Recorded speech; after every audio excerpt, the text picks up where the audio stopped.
그리스도를 동경하고 그리스도를 연결하라. 연결하는 교회 성도 여러분, 메리 크리스마스입니다. 옆에 우리 인터넷으로 예배 드리지만 옆에 있는 함께 드리는 성도님에게 우리 한번 같이 메리 크리스마스 한번 해볼까요? 자, 옆에 있는 성도님들에게 한번 우리 인사하겠습니다. 메리 크리스마스. 네, 메리 크리스마스. 네네.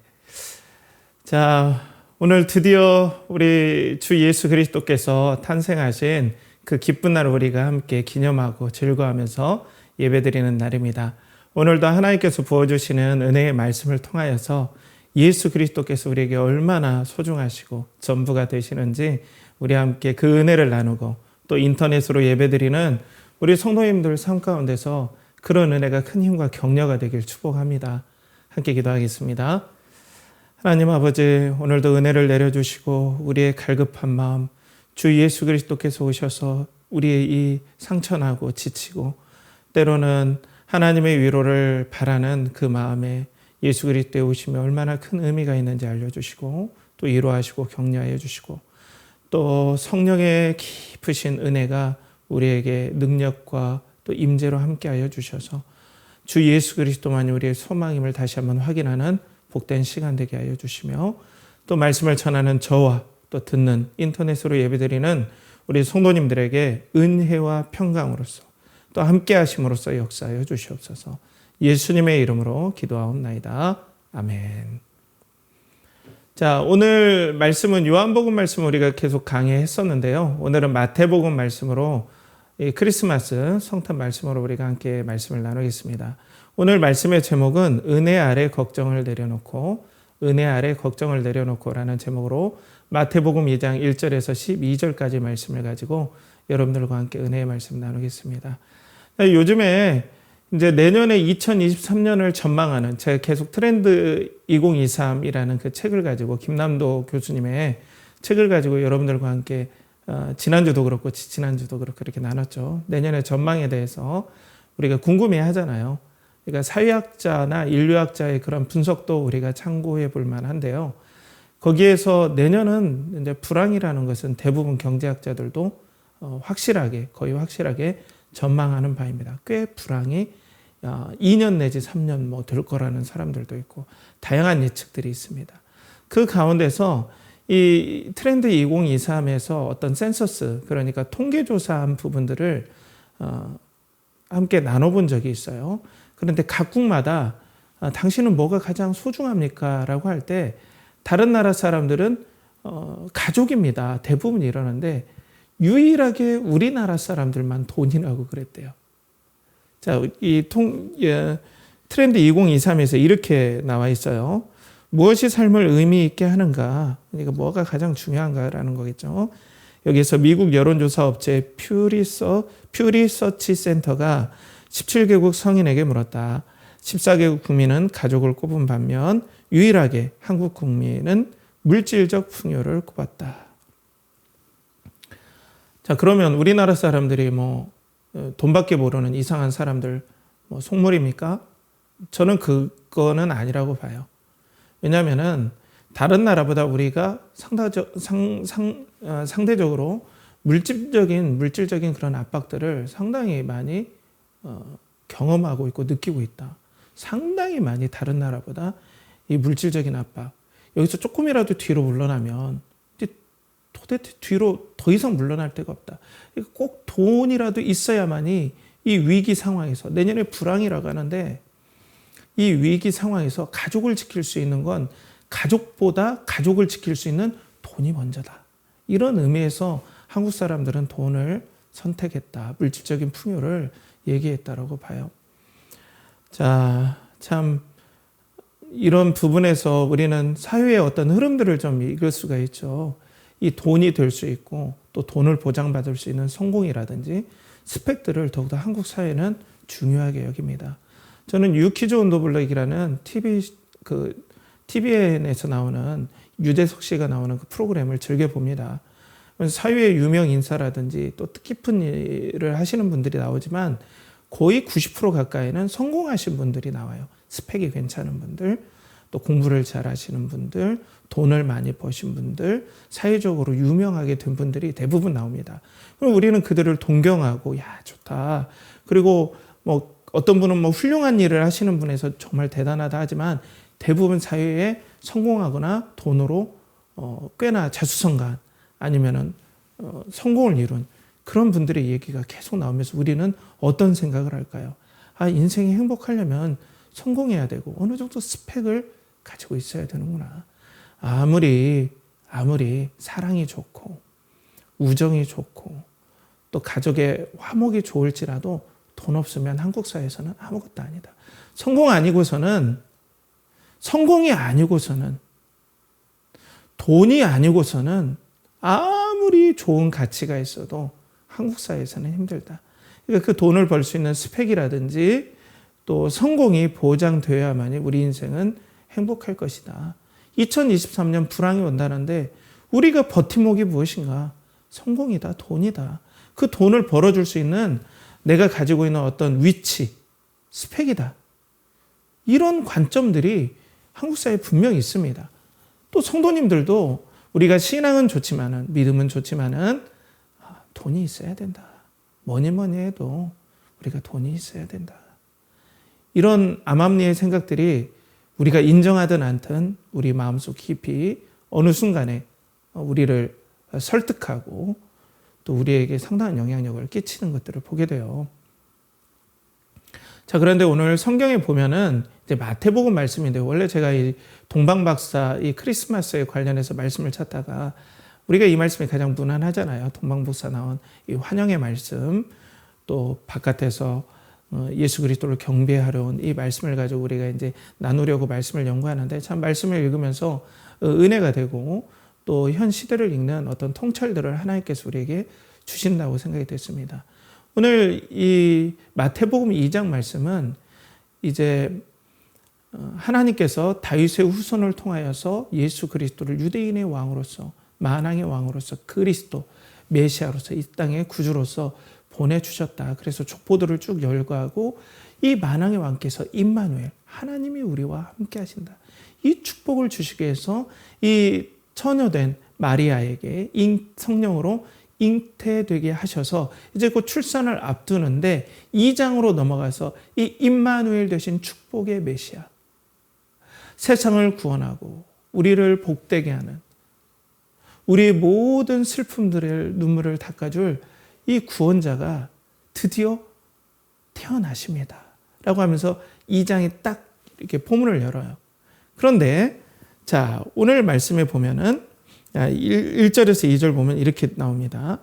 헤롯 왕 때에 예수께서 유대 베들레헴에서 나심에 동방으로부터 박사들이 예루살렘에 이르러 말하되 유대인의 왕으로 나신 이가 어디 계시냐? 우리가 동방에서 그의 별을 보고 그에게 경배하러 왔노라 하니라고 말씀에 나와 있죠. 그러니까 유대인의 왕 그리고 우리를 구원하실 다윗의 후손과 헤롯 왕 때라고 해서 헤롯 왕은 유대인들이 당시에 생각하기에는 우리나라의 이완용과 일본의 뭐랄까요 이토 히로부미 이런 두 가지의 이미지를 좀 섞은 이미지라고 할까요? 유대인은 아니에요. 이 사람은 에돔 족속이에요. 이두메 출신인데 이 사람은 원래 이두메 지역 그러니까 에돔 족속의 후손으로 살다가 이스라엘의 중간기에 있는 하스몬 왕조가 그 지역을 점령하고 그 지역을 강제로 유대교로 개종시켰어요. 그러니까 자기는 유대인도 아닌데 유대교를 가진 거예요. 그러면서 유대사회에 편입을 하면서 근데 여러 가지 정치적인 변혁을 거치면서 이 사람이 시세를 잘 읽어서 이 사람의 조상이 안티파터라는 이 사람의 조상이 아버지가 이제 시세를 잘 읽어서 로마의 편에 서고 또 로마 안에서 권력 투쟁을 하는 것들을 잘 봐가면서 줄을 잘 선 거죠. 그 다음에 이 헤롯 대왕이라는 현재 말씀에 나오는 헤롯 대왕이라는 아들도 로마의 앞잡이면서 동시에 유대인은 아니에요. 그런데 이스라엘의 유대인의 왕이에요. 이거 복잡 미묘하죠. 그러니까 진짜 유대인의 왕이 아닌 사람이 통치하는데 베들레헴의 땅에 아기 예수가 나셨는데 1장에 나온 유대인의 족보 다윗의 후손, 진짜 유대인의 왕이 나셨습니다라고 하면서 성경은 거짓 왕과 진정한 유대인의 왕, 만왕의 왕 예수 그리스도를 대조하면서 이제 보여주죠. 그러면서 이렇게 나셨는데 갑자기 그러면은 이 유대인의 왕, 임마누엘 해주시는 이 은혜의 축복의 메시아가 누구에게 먼저 알려지나라고 딱 봤더니 갑자기 말씀에 동방으로부터 박사가 왔어요. 유대인의 왕이 나셨는데 갑자기 동방으로부터, 지금의 이란이라든지 이라크지요, 그 지역에서 박사가 왔다. 박사가 요즘으로 말하는 우리 박사학위의 그런 박사가 아니라, 여러분들 성경에 각주에 보시면 점성술사라고 되어 있어요. 성경에 보시면 번호 표시의 밑에 하단에 보시면 나와 있습니다. 그러니까 점성술사라면 이 사람들은 점으로 길흉을, 그러니까 이게 길한지 아니면 재앙이 닥칠지 점을 치는 사람들이에요. 그럼 성경적이지 않은 사람들이잖아요. 우상 숭배자들이에요. 이런 사람들이 많은 경우가 일월성신을 섬긴 사람들일 가능성이 커요. 그리고 이방 사람이에요. 유대교도 아니에요. 그런데 이 사람들이 별을 연구하다가 이 별이 어떤 사람은 자연적인 우리가 관측할 수 있는 별이려니라고 보는 사람도 있는데, 대부분 성경학자들은 초자연적인 현상일 것이다 라고 보고 있어요. 초자연적인 현상. 우리가 눈에 보이는 자연적인 천체를 관측할 때 보이는 그 별이 아니라 초자연적으로 보인 별이 그들의 눈에 보였다는 거예요. 그들이 딱 봤는데 별의 전문가가 보기에 이상한 별이다. 예사롭지 않다. 그래서 이 사람들이 이제 큰 사절단을 꾸리고, 이것은 분명 큰 위대한 위인이 태어날 징조다. 왜냐하면 이건 자연계에 없는 별이니까요. 그래서 그 먼 거리를 이 사람들이 그 별을 보면서 이 베들레헴에, 그리고 이 유대 땅에 이 세상을 구원할, 그리고 당시에는 바벨론 포로로 예전에 주전, 그러니까 BC 586년에 바벨론의 포로로 이렇게 끌려간 사람들이 거기에서 유대 땅으로 다시 돌아오지 않고 그곳에서 율법을 가지고 생활했던 사람들도 있었거든요. 그 동방 쪽에, 지금 동방 박사가 온 그 땅에서. 그러니까 이 사람들은 율법에 나오는 메시아에 대해서 어느 정도 알았으리라고 사람들은 추측을 해요. 그러니까 유대인들이 바라던 그 여호와 하나님께서 세상을 새롭게 하시고 또 세상을 회복시킬 그 엄청난 왕이 나신다고 했는데, 그 야곱의 별이 저 별일까? 그렇다면 동방에서 비치는 저 별은 분명 보통 사인이 아니다. 예사롭지 않다. 해가지고 이 사람들의 사절단을 꾸리고 이제 온 거예요. 그래서 유대인으로 왕으로 나신 이가 어디 계시니까? 라고 이제 헤롯 왕한테 물어보는 거예요. 그러니까 헤롯이 얼마나 화들짝 놀랬겠어요. 아니, 일면부지 어떤 이스라엘의 상황도 잘 모르고 정치 상황도 모르고 뭐 수천 킬로 떨어진 사람들이 별만 보고 유대인의 왕이 태어났다고 하니까 이건 보통 예사로운 일이 아니잖아요. 그러니까 헤롯은 이 사람은 권력을 위해서라면 자식도 죽이고 엄청나게 잔인한 사람인데 이 보통 사람이 아니죠. 그러니까 이 예루살렘이 소동해요. 이 소식을 듣고 이제 이 헤롯이 어떤 잔악한 일을 벌일까 하고 걱정도 하고 사람들도 이제 소동을 벌이게 되죠. 그렇게 하면서 우리가 그 유대인의 왕에게 경배하러 왔다라고 말을 해요. 자, 이렇게 이제 말을 하고 유대는 소동이 나니까 헤롯이 율법에 능통한 사람들을 다 긁어보아요. 자, 그래서 4절 5절에 보면 왕이 모든 대제사장과 백성의 서기관들을 모아 그리스도가 어디서 나겠느냐 물으니 이르되 유대 베들레헴이오니 이는 선지자로 이렇게 기록된 바 하면서 이제 미가서 말씀을 막 이렇게 얘기를 해요. 그런데 유대교 지도자들, 제사장과 서기관들은 요즘으로 하면 신학자들이에요. 말씀에 능통한 사람들, 말씀 해석가들이죠. 이 사람들한테 물어보니까 미가서 말씀을 인용을 하면서 술술 얘기는 하는데 기뻐하진 않아요.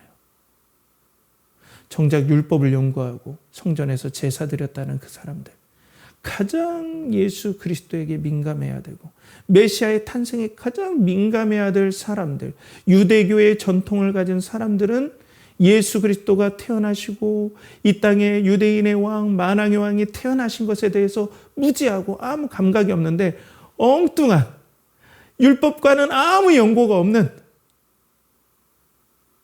동방의 박사 점성술사들은 눈이 열려서 별을 보고 수천 킬로를 와서 예수 그리스도를, 이 유대인의 왕을 경배하러 왔다는 거예요. 성경은 이걸 보여준다는 거죠. 자, 그러면서 이 성경은 이 동방박사들은 유대교의 배경이 없지만은 성경에서 1장에서 얘기했던 다윗의 후손, 임마누엘 되신 메시아를 이 별을 통해 깨닫게 되고 은혜로 깨닫게 되고 은혜로 알게 돼서 왕 되신 예수 그리스도에게 경배하러 온다. 그런데 이 유대교를 배경하는 이 사람들은 영적인 눈이 어두워서 진정한 메시아가 오셨음에도 불구하고 못 알아보고 거짓 왕 헤롯도 정치적으로 술수를 부리면서 이 진정한 왕을 죽이려고 한다. 그러면 이 복음은 누구에게 전해지고 이 복음을 깨닫는 조건은 무엇인가? 라고 성경은 우리에게 질문을 던지기 시작하는 거죠. 자, 그래서 10절 11절에 보면 그들이 별을 보고 매우 크게 기뻐하고 기뻐하더라.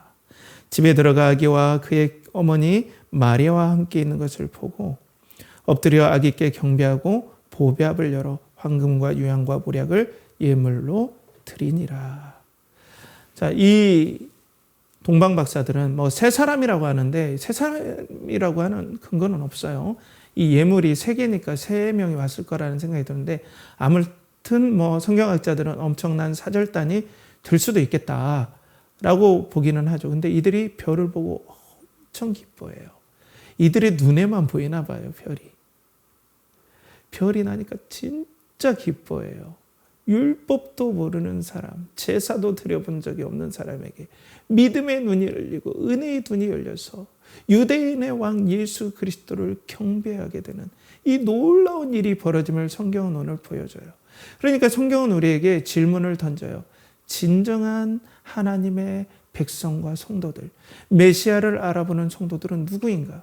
율법을 통하여서 율법의 배경이 있는 유대교의 사람들, 그들의 열심과 노력과 아브라함 자손이라는 혈통과 그리고 그들이 율법을 지키는 그런 스펙이 그들을 구원하는, 그리고 그들의 영혼의 눈을 띄게 하는 그런 역할을 했느냐? 아니면 전권적인 하나님의 은혜가 이방인일지라도 점성술사랄지라도 그들의 눈을 열어 하늘의 별을 보게 하시고 그 별을 따라 수천 킬로를 오게 하여서 중국에는 세상의 만왕의 구주 예수 그리스도에게 경배케 하시는 이 놀라운 역사는 과연 유대교의 율법을 통해서냐 하나님의 은혜를 통해서냐 라고 성경은 우리에게 보여주는 거죠.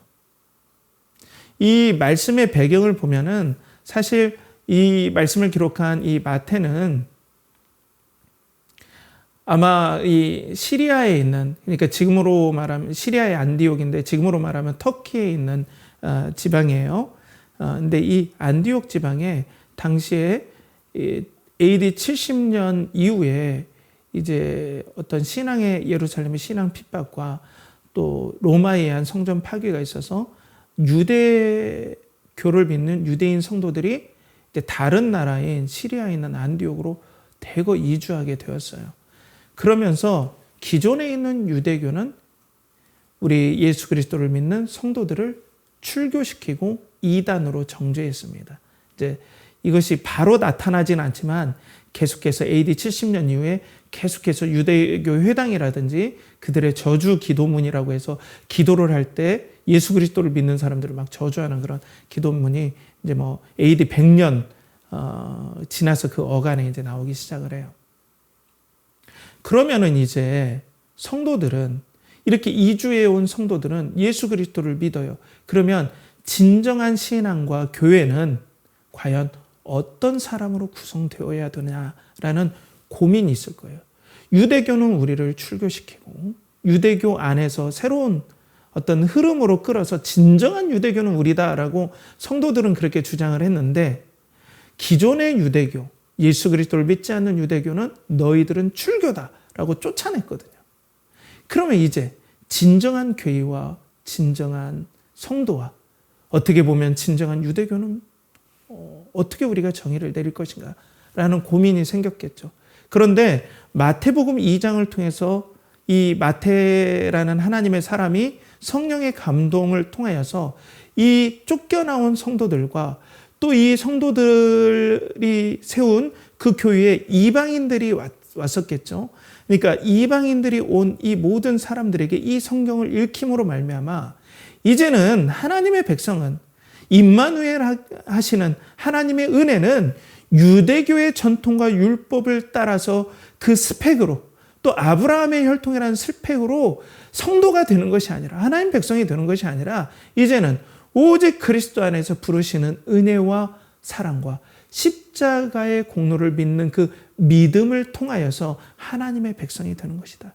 진정한 성도는 율법적인 스펙과 혈통의 스펙이 아니라 오직 하나님의 사랑과 은혜로 말미암아 되어진다. 동방박사를 보십시오. 이 사람들이 은혜로 알아서 왔지 율법을 통하여서, 그들이 율법의 지식을 통해서 알아보고 왔습니까? 대제사장과 서기관들을 보십시오. 이들은 율법에 능통했지만은 그것이 바로 그들의 구원의 눈을 열어주었습니까? 물론 율법 자체를 이 사도가 부인하는 건 아니에요. 진정한 율법의 성취와 그리고 진정한 율법을 지키는 사람이 누구인가라고 볼 때 유대교 지도자들은 진정한 예수 그리스도를 알아보지 못했다. 그들의 율법과 율법의 전통은 영혼의 눈을 띄게 하지 못하고 구원에 이르게 하지 못한다. 진정한 성도가 되는 길은 예수 그리스도를 믿음과 그리고 예수 그리스도께 인도하시는 그 은혜로 말미암아 되어진다라고 오늘 보고 있는 것이죠. 사랑하는 성도 여러분, 그래서 오늘 성도는 사회적이나 소유의 어떤 스펙이 아니라, 세상의 외적인 스펙이 아니라 오직 그리스도의 사랑과 은혜와 그리고 믿음으로 사는 사람이다라고 성경은 오늘 보여주고 있다라는 것입니다. 그래서 오늘 본문 10절에 보면 그들이 별을 보고 매우 크게 기뻐하고 기뻐하더라. 사랑하는 성도 여러분, 이게 유대교의 열심과 율법을 열심히 한 그들의 스펙, 혈통에서 나온 게 아니라 이런 반응은 오직 은혜로 부르시고 사랑으로 부르시는 은혜로 말미암아 되어짐을 오늘 성경은 보여주고 있다는 거예요. 사랑하는 성도 여러분, 그러기에 우리는 이 땅을 살면서 하나님의 은혜와 사랑, 임마누엘, 하나님이 함께 하시는 2023년 이 불황의 때도 임마누엘, 하나님께서 우리와 함께 하시는 그 은혜, 우리를 세워주시고 보호하시는 은혜는 사람마다 재능이 다르고 사람마다 능력이 다르고 출신이 다르지만은 우리를 세워주시고 우리를 인도하시는 그 은혜, 우리와 동행해 주시는 은혜, 어려움과 함께 하시는 은혜, 이 은혜는 우리의 물질, 우리의 가진 재능, 우리의 가진 성취와 성공이 아니라 오직 하나님의 사랑과 은혜임을 성경은 보여주고 있다는 거예요. 그런데 우리가 삶을 살면서 얼마나 이 자본주의 사회는 우리가 이 성경의 진리를 붙잡는데 얼마나 우리를 조롱합니까? 아무리 신앙이 좋아도 사회 당장에 우리가 나가보면 알잖아요. 얼마나 치열합니까? 이런 치열한 가운데 은혜 하나 바라보고 산다고요? 이렇게 치열한데요.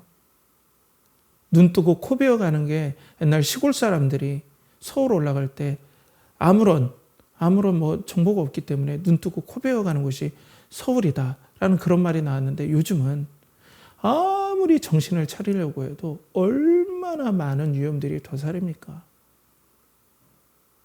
보이스피싱만 해도 그렇잖아요. 수많은 변종 보이스피싱이 있어서 우리들의 지갑을 노리고 있잖아요.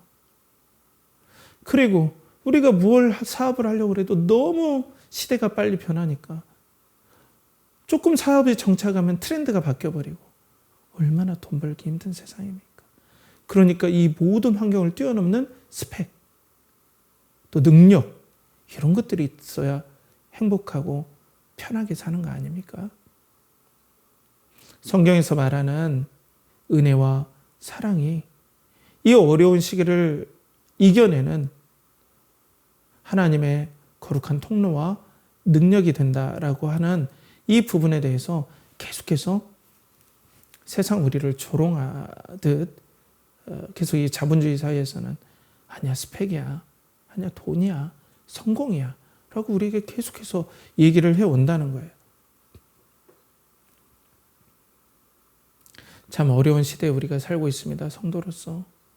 성도라고 사업에 어려움이 없는 것도 아니고 성도라고 직장과 가정에 어려움이 없는 것도 아니잖아요.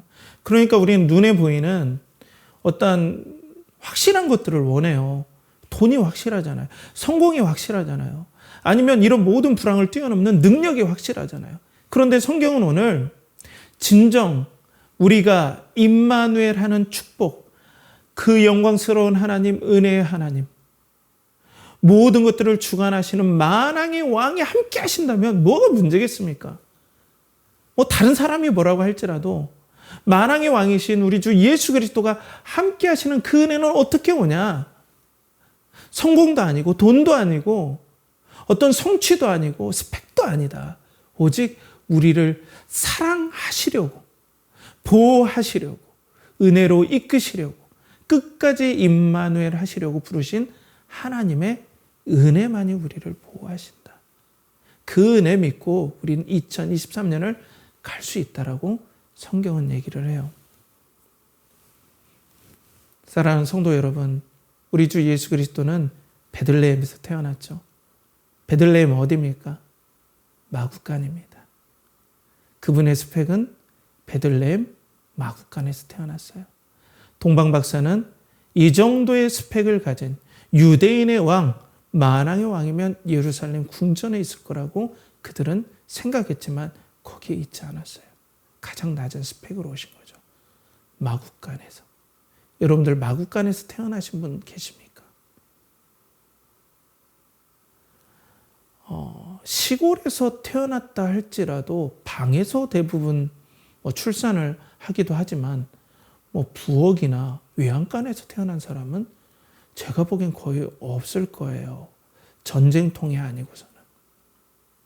그런데 우리 주님께서는 처음에 받은 스펙이 마구간입니다. 그리고 나사렛에서 목수로 일하셨습니다. 가장 낮은 스펙이죠. 그리고 어떤 학자들은 우리 주 예수 그리스도께서 어떤 문자에 대해서 천재적으로 배우지 않아도 다 아시는 정도가 아니라 어느 정도 학문에, 그러니까 어떻게 표현해야 될까요? 아무튼 교육을 받는 것도 많은 제약이 있었을 거라고 보는 학자들도 많아요.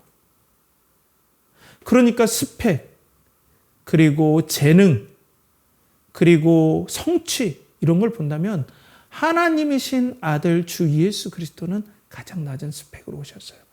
왜 그러셨을까요?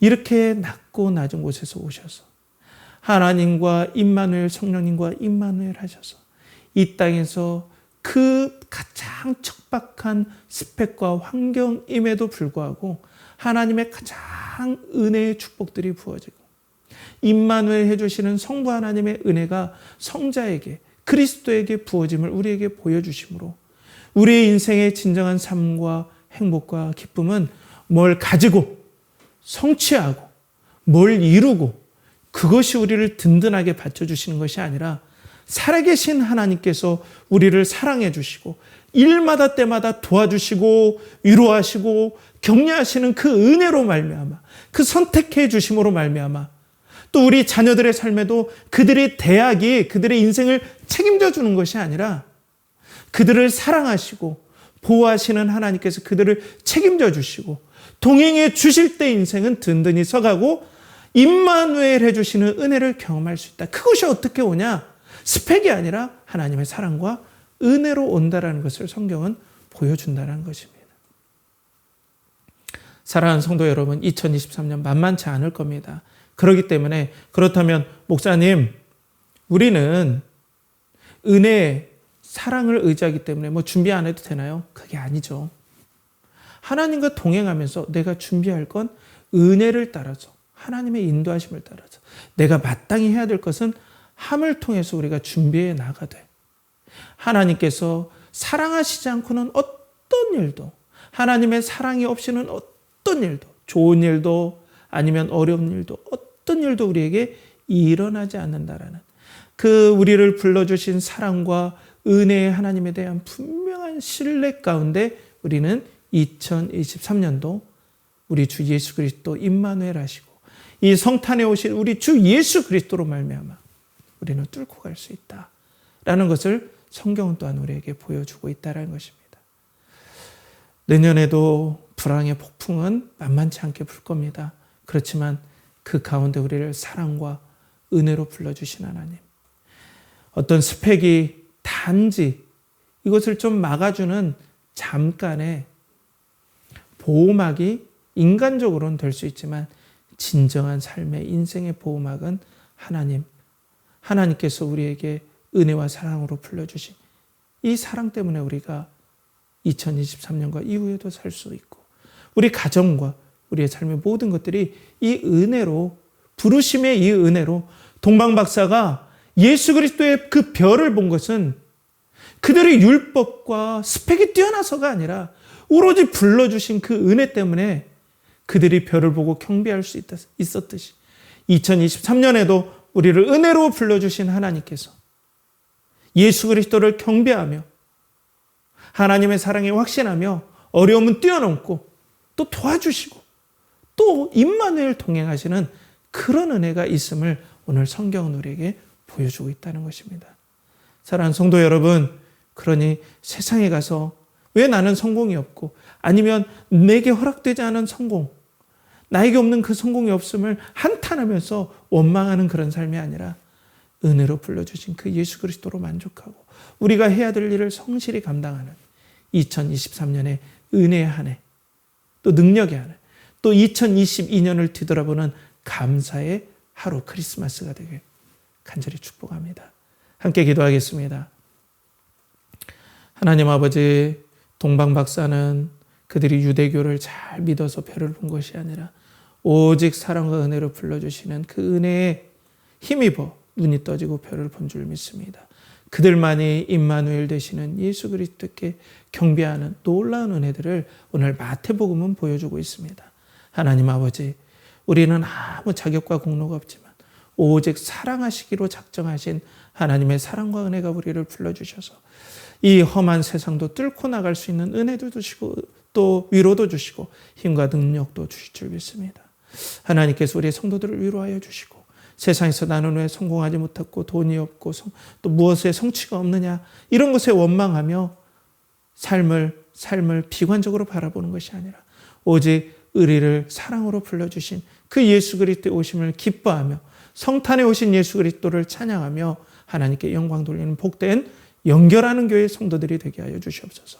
이를 간절히 바라고 권하며 이제는 우리 주 예수 그리스도의 은혜와 하나님의 극진하신 사랑과 성령의 나타나심이 오늘 은혜와 사랑으로 우리를 풀어주신 하나님께 감격하며 동방박사처럼 하나님께 예수 그리스도께 예물을 드리며 하나님을 경외하기를 원하는 사랑하는 연결하는 교회 성도들의 영혼과 가정과 그리고 그들의 직장과 사업자와 그리고 오늘 드린 모든 것들을 위해 이제로부터 영원토록 함께 하시기를 간절히 축원하옵나이다. 아멘.